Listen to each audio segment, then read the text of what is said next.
តបងប្អូនថ្ងៃនេះខ្ញុំនាំបងប្អូនមកមើលតកកនៅលើរថយន្តណាបាទម្លងគ្នាតែមួយថ្ងៃលាក់តកបាទប្រហែលជាមួយថ្នាំងដៃហើយឡានរបស់ខ្ញុំនេះជា Toyota Corolla 2009បាទខ្ញុំទិញតម្លៃត្រឹមតែ$4,200កាណាដាទេបងប្អូនតែឡាននេះវា condition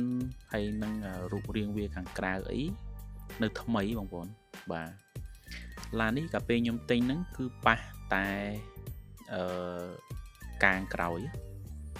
ហ្នឹងគឺដូរហើយក្រៅពីហ្នឹងអត់មានប៉ះពាល់អីទេ stop អីក៏អត់ដូរអីក៏អត់ដូរដែរ move បាទឡាននេះជិះស្រួលបងប្អូនស៊ីសាំងតិចហើយជន់បានហើយជិះទៅឆ្ងាយទៅណាក៏បានដែរឡានស្រុកគេតម្លៃ$4,000ជាងហ្នឹងបានឆ្នាំខ្ពស់ដែរបងប្អូនបាន09 010អីដែរតាមចំនួនម៉ៃគីឡូអញ្ចឹងណាហើយភាគច្រើនគឺទិញបានទៅតាម dealer ដែលគេធ្វើហើយអញ្ចឹងបងប្អូនបាទហើយវីដេអូហ្នឹងមានតែប៉ុណ្្នឹងទេបងប្អូនបាទអរគុណ